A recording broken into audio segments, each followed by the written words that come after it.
aprendemos que hubo un concilio en los cielos, y fue allí cuando el Señor llamó a los espíritus de sus hijos para presentarse delante de Él, para exponerles un plan mediante el cual debían venir a la tierra, ser partícipes de la vida terrenal y de un cuerpo físico, pasar un periodo de probación en la vida terrenal y después ir a una mayor exaltación por medio de la resurrección que se llevaría a efecto mediante la expiación de Jesucristo, su Hijo unigénito. El Hijo de Dios dijo: «Descenderé y pagaré el precio, seré el Redentor, y redimiré a los hombres de la transgresión de Adán. Tomaré sobre mí los pecados del mundo, y redimiré o salvaré de sus propios pecados a toda alma que se arrepienta». La experiencia y el conocimiento obtenidos en esta vida terrenal no se podían obtener de ninguna otra manera, y el recibir un cuerpo físico era esencial para su exaltación. La caída de Adán dio lugar a todas las vicisitudes del estado mortal. Trajo dolor, pesar y muerte. Pero no debemos perder de vista el hecho de que también trajo bendiciones. Nos dio la bendición del conocimiento y de la comprensión y de la vida terrenal. La transgresión de Adán dio lugar a estas dos muertes, la espiritual y la temporal, que significan que el hombre sea expulsado de la presencia de Dios y que llegue a ser mortal y esté sujeto a todos los males de la carne. A fin de que pudiese regresar, era necesario que hubiese una reparación de la ley quebrantada.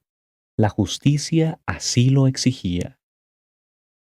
Supongo que todos entendemos el hecho de que Jesucristo era Jehová, quien guió a Israel en los días de Abraham y Moisés, y ciertamente desde los días de Adán. Nuestro Salvador era un Dios antes de nacer en este mundo, y trajo consigo ese mismo estado al venir aquí. Era tan Dios cuando nació en esta tierra como lo fue antes. Pero en lo concerniente a esta vida, parece que tuvo que comenzar igual que todos los demás niños, y debió obtener su conocimiento línea por línea. Lucas dice que él crecía en sabiduría y en estatura y en gracia para con Dios y los hombres.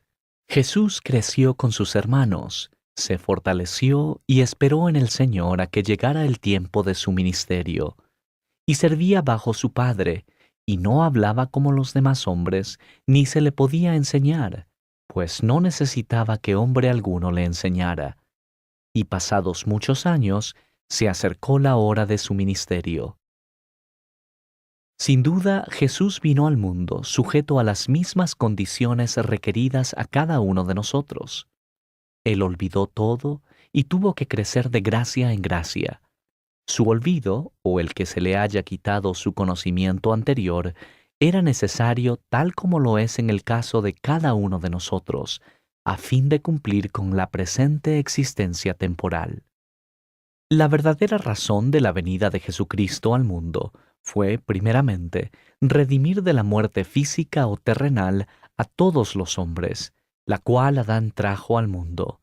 Y en segundo lugar, redimir a todos los hombres de la muerte espiritual o expulsión de la presencia del Señor, a condición del arrepentimiento y de la remisión de los pecados y de la perseverancia hasta el fin de la aprobación terrenal de estos. Tengan presente, por encima de todo, ahora y en todo momento, que Jesús es el Cristo, el Hijo del Dios viviente, que vino al mundo para dar su vida a fin de que nosotros vivamos. Esa es la verdad y es una verdad fundamental. Sobre ella se edifica nuestra fe. No puede ser destruida. Debemos aferrarnos a esta enseñanza a pesar de las enseñanzas del mundo y de los conceptos de los hombres, pues ella es primordial.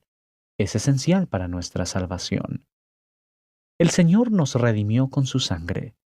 Él nos dio salvación, siempre y cuando, y hay una condición que no debemos olvidar, obedezcamos sus mandamientos y lo recordemos siempre. Si hacemos eso, entonces seremos salvos, mientras que las ideas y las locuras de los hombres se desvanecerán de la tierra.